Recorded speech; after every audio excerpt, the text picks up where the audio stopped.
Archi.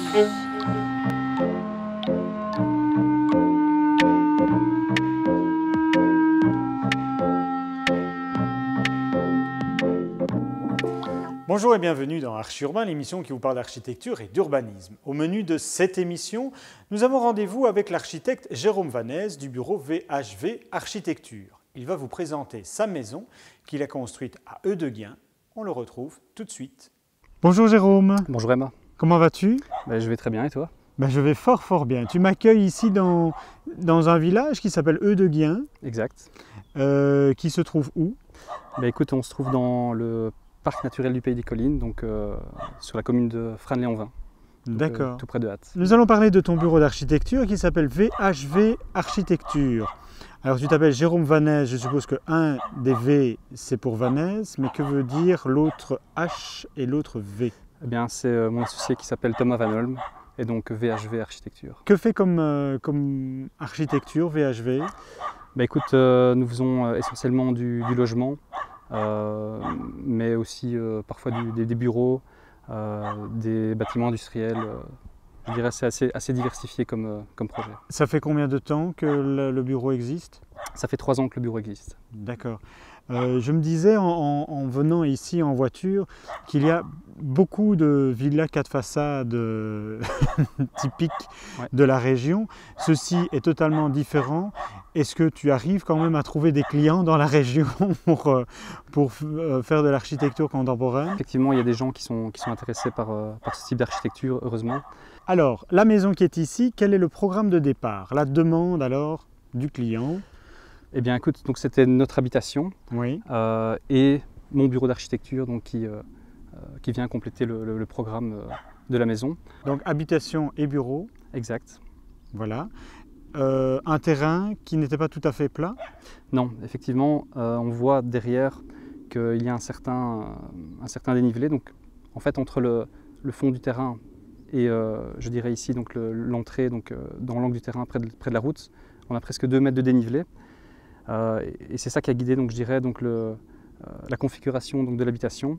La forme du bâtiment? Voilà. Donc oui. On retrouve, je dirais, une partie au niveau de la route qui est donc un peu encastrée dans le terrain. Ça, c'est ce qu'on voit ici. C'est ce qu'on voit là, donc au niveau de l'entrée. Ceci, oui. Et le terrain, le niveau du jardin qui se trouve au niveau du séjour, donc en demi-niveau sur l'arrière. Et puis tout au-dessus, donc le niveau des chambres qui se trouve donc au-dessus, donc forcément de... Voilà, juste là au-dessus. Donc on a une maison 2 niveaux, je veux dire rez-de-chaussée plus un étage, sauf que comme on a un terrain qui possède une dénivellation, on a aussi un demi-étage. Le programme, on l'a bien compris, mais je pense que ton épouse voulait également une architecture qui soit assez ouverte, dans des pièces qui sont bien définies, mais dans des espaces plutôt ouverts.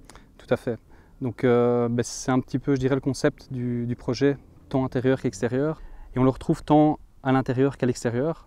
Donc on le voit derrière nous, donc, le carport qui permet donc une certaine transparence, une certaine ouverture entre ce qui se passe devant et l'arrière du terrain, puisqu'on bénéficie quand même d'une nature qui est assez intéressante des 2 côtés. Donc la maison, ça pourrait être un objet duquel on pourrait faire le tour, dans lequel on peut rentrer. Et donc cette sculpturalité, on essaie de la retrouver à l'intérieur. Et donc finalement c'est un peu l'architecture, les murs, les parois de l'escalier, les cloisons qui forment, je dirais, les espaces, tout en permettant, je dirais, une certaine transparence, certaines vues. Donc ça veut dire de l'intérieur, on peut être dans le séjour et voir très bien ce qui se passe à l'étage. À travers les fenêtres, on peut voir de la cuisine, par exemple, ce qui se passe dans les chambres la nuit quand c'est éclairé. Mais par contre, on peut être aussi dans le hall d'entrée, mais on ne devine pas qu'il y a une cuisine. Voilà. Alors qu'on a effectivement une vue vers le jardin, mais on ne devine pas ce qui se passe derrière. On a quand même des espaces comme ça, ouverts, mais semi-cachés. Voilà, c'est un peu l'idée d'offrir des espaces d'intimité et à la fois de permettre à certains endroits une certaine transparence. Et idem pour l'extérieur, c'est ce que je disais, c'est que ici on voit qu'on a une certaine transparence, mais on a aussi des espaces d'intimité qui se créent dans les encoches de l'habitation ou simplement sur l'arrière. Alors on a effectivement ici, on voit sur la façade à rue quelque chose qui est assez caché et j'ai l'impression que la maison se découvre au fur et à mesure que l'on se tourne vers le jardin privé. Comment as-tu décidé l'orientation de la maison? Donc les vues les plus intéressantes se trouvent sur l'arrière du terrain. Et donc forcément, je dirais que l'habitation s'ouvre principalement vers cette vue qui se trouve côté est. Et puis d'un autre côté, la fenêtre de la cuisine s'ouvre sur le sud, donc face, je dirais, au plan de travail. Mais c'est vrai qu'on a des champs partout, on a des arbres, etc. Donc tu as quand même joué par rapport à ça dans les ouvertures et dans ton architecture. Oui, tout à fait. Donc même, je dirais, principalement les fenêtres se trouvent sur l'arrière. Mais on peut le voir donc par exemple pour le bureau, donc ici en façade avant, donc juste derrière toi. Oui, voilà. là. Ouais. Donc on a un grand bandeau qui est en fait la fenêtre de la chambre de ma fille et du bureau. Oui, voilà. Oui, oui c'est vrai, c'est ça. On a effectivement là, mais on est plutôt du côté du couloir qui mène alors aux chambres. Effectivement, les chambres ont vue sur les jardins arrière. Tout à fait. Donc les chambres principalement, ainsi que la salle de bain, on les vues vraiment un grand bandeau qui s'ouvre sur le panorama qu'on a à l'arrière et qui est assez intéressant. On va parler maintenant des matériaux. On voit bien évidemment du bois. Le blanc, c'est du béton? Non, c'est de l'enduit. Oui. Donc de l'enduit sur isolant. D'accord. Pourquoi avoir choisi du bois? Ben, écoute, d'une part, c'est un matériau que moi j'apprécie particulièrement. Je trouve que le contraste entre le blanc et le bois est assez intéressant, donc il est assez doux. On a la patine du bois qui a des interactions intéressantes par rapport donc, au blanc qui est très lumineux. Et d'un autre côté, donc, ça permet aussi d'avoir une corrélation entre les matériaux qu'on retrouve à l'extérieur du bâtiment et à l'intérieur. Donc on retrouve tu as choisi exactement la même chose à l'intérieur, on a du bois et de l'enduit blanc. Et de l'enduit blanc, voilà.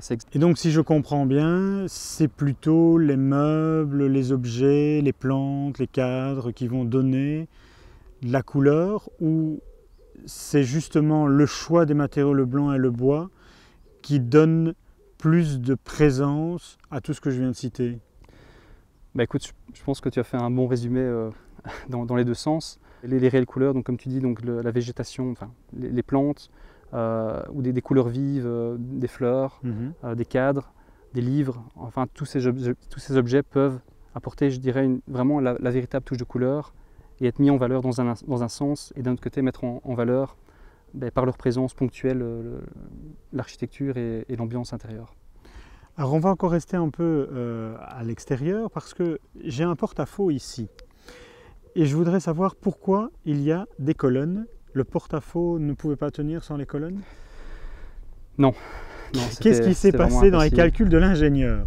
Ben, écoute, en façade, en fait, on ne s'en rend pas tout à fait compte, puisque tu es juste devant. Oui. Mais en fait, on a une poutre donc, en façade avant qui fait plus de 10 mètres, et donc qui fait en fait presque les 2/3 de l'habitation. Et on a un porte-à-faux dans deux sens. Donc la structure est en bois, ça aurait peut-être été impossible en béton, mais en bois c'est totalement impossible, et par rapport à notre budget en tout cas c'était tout à fait impossible. Ah, donc du coup j'apprends ici que la maison a été construite en bois.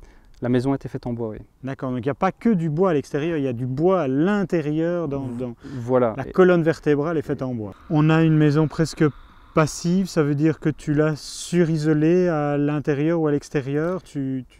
Voilà, donc effectivement, comme tu le dis, on a une isolation qui est très importante. Le choix de la structure bois donc, permet donc, d'isoler dans l'épaisseur de la structure et d'éviter facilement les ponts thermiques.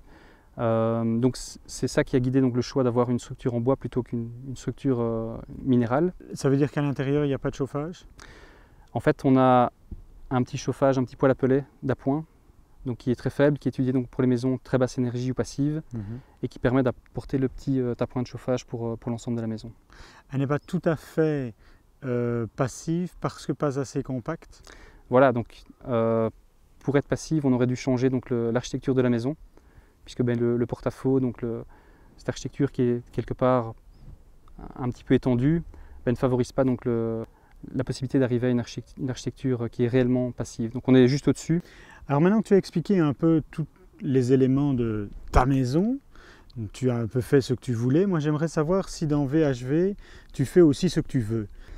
Bah écoute, le but je pense que d'un architecte c'est quand même d'essayer de faire une maison ou un projet qui plaît aux clients, aux utilisateurs. Donc forcément il y a toujours une discussion. Mais ici, quelque part, même avec mon épouse, il y a eu à un certain moment des discussions peut-être plus difficiles qu'avec un vrai client. Oui, parfois plus difficiles, mais finalement, on s'y retrouve toujours. Et quelque part, les désirs des clients, leurs idées, quelque part, ça permet nous aussi de rebondir sur des choses auxquelles on n'aurait pas nécessairement toujours pensé. C'est vrai. Le fait qu'elle soit passive, est-ce que ça reflète également l'architecture de VHV? Est-ce que c'est quelque chose auquel vous tenez et que vous essayez de faire le plus possible dans vos constructions? Oui, effectivement, on essaie toujours d'arriver à quelque chose d'assez performant et on a quand même certaines convictions, je dirais, écologiques, donc il y a aussi une certaine recherche essayer de favoriser des matériaux, je dirais, qui sont plus naturels, quoi. Bon, eh bien, nous allons en rester là pour cette émission. Moi, je propose qu'on profite encore un peu du soleil. Qu'est-ce que tu en penses? Bah, écoute, ça ne va peut-être pas durer, on est en Belgique, donc moi je pense qu'il faut en profiter un max, effectivement. Bon, allons profiter un peu du soleil. D'ici là, vous pouvez voir et revoir cette émission sur www.archiurbain.be. Jérôme, je te remercie. Tu m'invites quand tu veux pour d'autres émissions. À bientôt, au revoir. À bientôt, Emma.